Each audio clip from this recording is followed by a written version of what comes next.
What's up everyone and welcome back to the Duelist Kingdom. Today I'm excited because I get to showcase to you quite a fun and slightly competitive version of Ritual Beasts.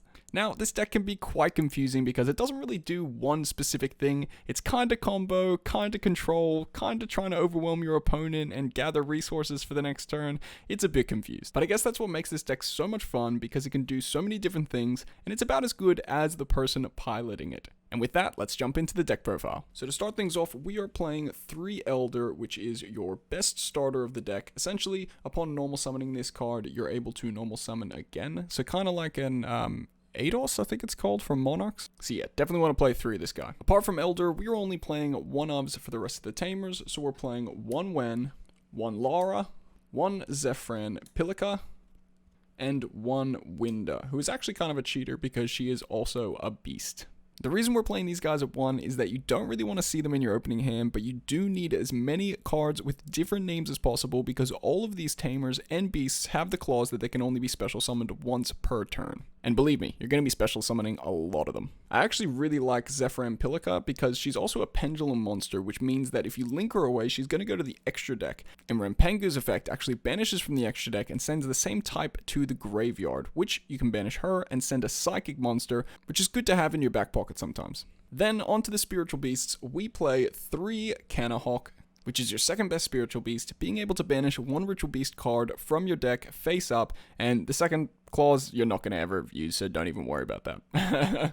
Then we've got the best spiritual beast, which is 3 Rampengu. Now this guy allows you to banish a Ritual Beast monster from your extra deck and send 1 Ritual Beast monster with the same type as that monster from your deck to the graveyard. So he is absolutely key. You do want to see him in your opening hand with something like Elder, but also you can banish him off something like Canahawk and reoccur him with your ulti Canahawk later. For the last spiritual beast, we run 1 Apelio. This guy's really helpful to actually OTK in that second turn because if he uses his effect, all ritual beasts gain 500 in attack and defense for the rest of the turn. Now on to the other supporting cards and engines for this deck. Now next we have 2 Win the Wind Channeler. I actually don't have any more of this card, otherwise I'd probably play 3. Although it does suck if you get ashed when you are using this card's effect because you're discarding also another wind monster to only add 1 wind monster from your deck to your hand. So I actually kind of like it at 2, but 3 for the consistency probably works better. Not only can this card search the missing Ritual Beast monsters, but it can also search the next engine, which is the Wind Witch engine. So we run 3 Ice Bell, 2 Glass Bell, and we run 1 Snow Bell. These cards are literally free Crystal Wings in this deck. It doesn't use your normal summon, and also it is a great bait for your opponent's hand traps to then go into your Ritual Beast plays uninterrupted. A good thing to note about this engine as well is that upon your 5th summon, you'll actually be special summoning Crystal Wing, which has a monster negate, meaning you are Nibiru free, which for a deck that special summons a lot is a very good thing.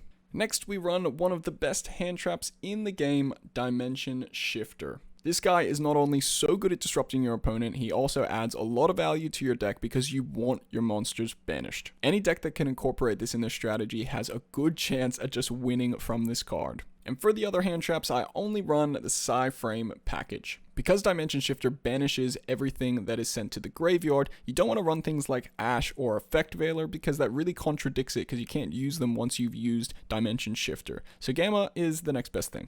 Then onto the spells, we run 1 Dimensional Fissure. I already mentioned before, we love banishing things. And we also run 1 Emergency Teleport because all of our Tamers are psychic. For the Ritual Beast traps, we run 3 Steeds, which is absolutely a ridiculously good card. You'll be able to usually search 2 of these cards in a turn and set them with something potentially like an ambush as well, being able to special summon more Ritual Beast monsters in your opponent's turn. And this card reads that you can destroy monsters on the field up to the number of Ritual Beast monsters you control, which a lot of the time is like 3 or 4.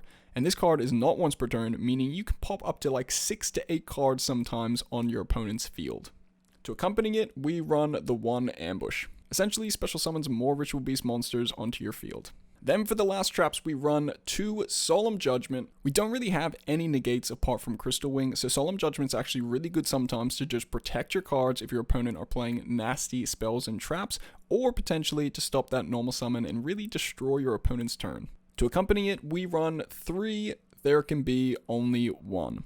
This card is still so good, literally stopping so many decks from playing Yu-Gi-Oh! Because all the monsters they control are the same type. So I still think this card is so good to play. I've seen a lot of people playing trap tricks in this deck and more traps in the deck so that you can be able to get cards like Ambush and Steeds easier. But to be honest, upon your combo, you're going to be getting those cards anyway. And I think that these cards are just much better for the meta right now than something like Lost Wind or Compulsory Evacuation. But that's totally my opinion. Alrighty, on to the extra deck. So to start things off in the extra deck, we run 3 Ulti Kanahawk because this guy is amazing. You generally only need one of him, but it's actually good to have more because you're able to banish him and send a Kanahawk from your deck to the graveyard off Rampangu's effect. But this guy's going to be generating all your advantage, being able to target 2 cards in your banish zone, sending them back to the graveyard and adding a card from your deck to the hand, but also having the effect that he can tag himself out and special summon a Tamer and a Beast from your banish zone to the field. Will just generate this continued loop to be able to add cards from your deck to your hand to be able to build your board. For the other Ritual Beast monsters, we run 2 Ulti Apelio. This guy's just great to bring out to finish games because with the added attack from Apelio and also your Link 2, he can gain actually quite a bit of attack, sometimes like 3700. And for the last Ritual Beast monster, I run 1 Ulti Pedalfin. To be honest, I've really never used it and I would actually like the other ulti. I think it's Guy Apelio it's called, but I think that card is pretty pricey and the only time you'd actually get it out is off Winder's effect. But definitely a card, if I had it, I'd put it in here. So for the links, we run 1 Kimon Falcos. I would definitely run 2. I'm still waiting on my second one that is coming in, so the proxy will be Gravity Controller. Kimon Falcos is such good support for the Ritual Beast cards, being able to gain an additional normal summon and also do the same effect of tagging out to special summon Ritual Beast monsters that are banished is sick. It also gives a nice attack boost to help finish games as well. Then for the other links, we run 1 IP Masquerena to essentially go into Avramax to make him very hard to kill. And we also run 1 Boral Sword Dragon. As said before, it's sometimes hard to finish games and you do get a lot of advantage sometimes with your monsters on the field and don't really have much to do with them, so going into something like Boral Sword or Avramax really does help finish games. Then we run only 1 Exi, which is Tornado Dragon. He's wind, he pops spells and traps, he's pretty good. Then lastly, for our Crystal Wing package, we run 1 Clear Wing Fast Dragon, which is actually not that bad by himself because sometimes you make him because you've already used the Wind Witch cards once. He's able to negate the effects of a special summon monster from the extra deck for a turn, which is pretty good. We also run a card that I am waiting on, so I'm going to use this Wind Witch Winter Bell for now, but Wind Pegasus at Ignister. Now this card is really good because if it is in your graveyard when a card on your field is destroyed, essentially you can banish it, target 1 card on your opponent's field, and shuffle it back into the deck. Yeah, pretty good. And lastly, we run the 1 Crystal Wing Dragon. Nothing much to say about this fella, he's been around a long time, and I really do believe that he is still a good card to play in the deck if you can make him.